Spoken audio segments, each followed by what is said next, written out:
Simply JC and Life with Jenny McIntyre. And today we just got back from a workout and we wanted to talk about a topic that's been like a controversy that's been going on recently. We'll be talking about the Joker and the Oscars. We saw the Joker a while ago, right? And we had specific thoughts about the movie, and we were going to do a video, and then we didn't do a video. By the way, I'm not looking at you guys because I'm driving, and we believe in safety, but JC's next to me and he's operating the camera, so we're good.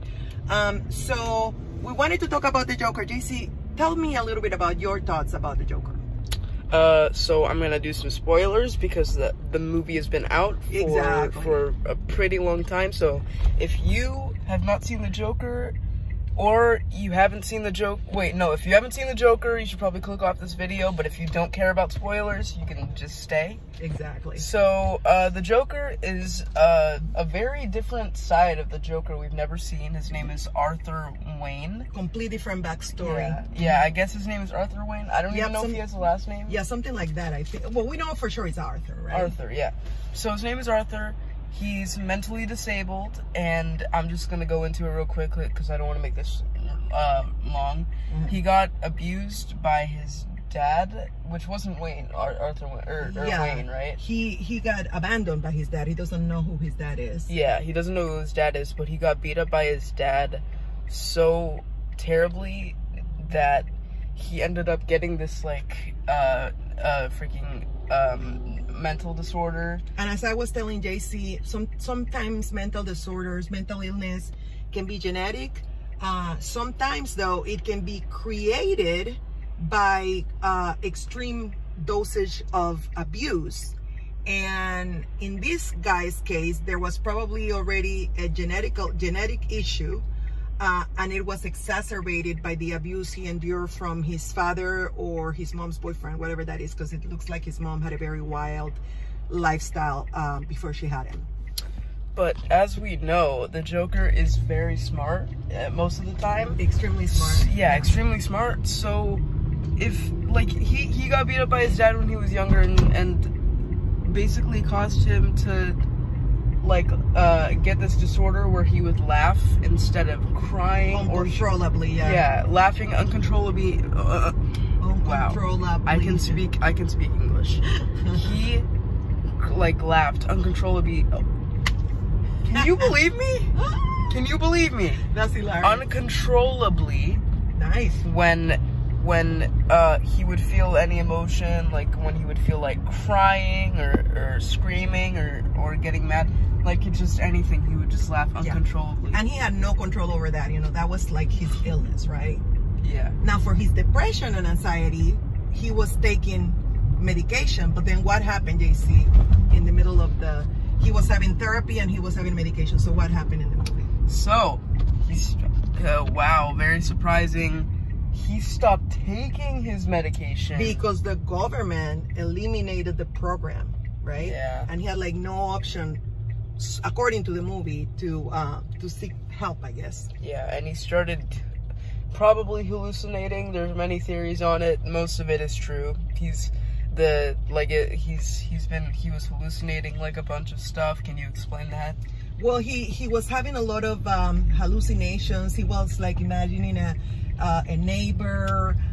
He was imagining or like convoluting stories about who his real dad was.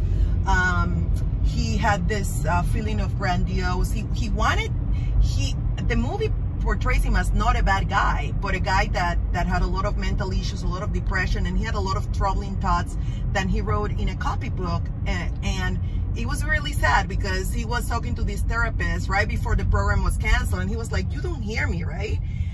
He's like, all I've ever known is sadness. So, you know, it talks about a very sad situation where someone is constantly sad and he says, "I've never had a happy moment in my life." And you know, Joaquin Phoenix, the actor, does a fantastic job portraying him, to the point where even though he's a villain and there is quite a bit of violence in this film, you almost feel sorry for him because you believe that he was victim not only of untreated mental illness, but bullying. You want to tell them a little about the bullying because of his laughter? Yeah, no. Well, obviously, if people don't know about the disorder, they're going to be like, they're gonna make fun of you for crap like that because they're careless, they don't care. You know, he was treated like a very like a child. Yeah, like some sort of weirdo, and he was kicked and stuff. Like, even if you don't know why someone is laughing, you don't have a right to stomp him and kick them. And in reality, that has happened many times in life. Like, people have been stopped and kicked and attacked even without a mental illness. But in his case, because he had a mental illness and he had been given a gun by a coworker that obviously wanted to get him in trouble, he actually defended himself and started shooting these people. And I'm not justifying violence in any way, shape, or form, but the principle is you never know who you're dealing with. You never know what they're going through in life, so you have to be very careful what you do with that. Yep. How you treat people, right? Yep. And so he starts being sought after by the law, but they don't know who he is. In the oh, by the way, he murders a lot of people in the process. A lot of people, particularly once he discovers that the guy that gave him the gun is trying to pin it on him. And some of the scenes are extremely, extremely graphic. And that brings us to the Oscars, right? Because the reason we decided to do this video is because the Oscar nominations just came out, and the Joker received 11 Oscar nominations. JC, do you believe that the movie deserves the 11 Oscar nominations? I actually do believe that it deserves those nominations because of how well they acted. And honestly, this is one of my favorite movies of all time. Obviously not because of the graphic violence, but because of the way Joaquin Phoenix acted. And this new Joker that they're putting on the screen, like, I just really love this version of the Joker. It's just an extremely compelling Joker. Yeah. It's not your typical villain for the sake of being villain, but it brings out topics like mental health, emotional abuse, bullying, and how those can impact someone in life. So it's a very in-depth, right? And I was telling JC, you almost forgot that he was Joaquin Phoenix, because he did such an amazing portrayal, don't you think? Yes. And the weight he lost in preparation for the movie, it was remarkable, right? And so, JC, a lot of people are saying, well, the Oscars are too wide, and why is Joaquin Phoenix getting this nomination and the movie? And I kind of disagree with that. And I can say it, I'm brown, right? I'm brown. But I really don't think that we should be giving Oscar nominations or any other type of awards to anybody just because of the color of their skin, right? And yes, there's a lot of movies. And here's a disclaimer: we have not watched all the movies that have been nominated or not nominated for Oscars. We're regular families, so we don't have time to watch all the movies in the world. But in reality, I take offense that people are saying that the Joker doesn't deserve the nominations, because that was quite the in-depth movie. That was a very complicated character. That took a lot of Joaquin Phoenix, and it was not just violence. There was a lot of parts where you could just see raw emotion in him, and I think he absolutely deserves the nomination. Exactly.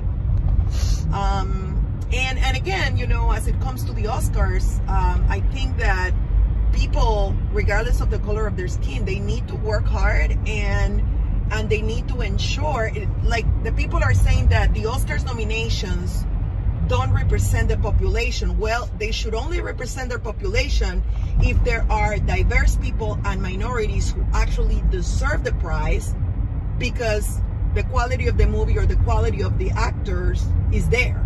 And in the case of Joaquin Phoenix, which is the movie that we watch, I don't care if he was yellow, brown, white. The reality is his performance was so good that he absolutely, regardless of the color of his skin, deserves a nomination. And there are people that are saying that there was no depth to his character, and I completely disagree. Wouldn't you disagree, JC? Yeah. But it takes a lot of courage and determination and talent to portray someone like that Joker. Maybe not other Jokers. Other Jokers were just laughing and had makeup on. I'm talking about Arthur himself, by the way. I'm not talking about Joaquin. Oh, yeah, but you know, the Oscars are based on someone's acting skills, right? Yeah. And so if they're based on someone's acting skills, I don't think anybody would have done as a good job as Joaquin Phoenix did in that movie, frankly, right? Yeah.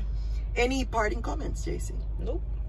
Well, you know, people, it's a humble opinion, Simply JC and Life with Jenny McIntyre.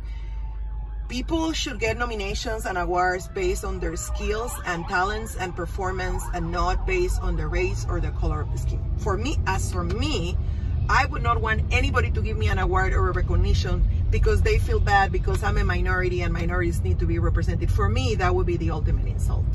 Any parting comments, JC? No, Jenny, I think that's where we're gonna end it off, right?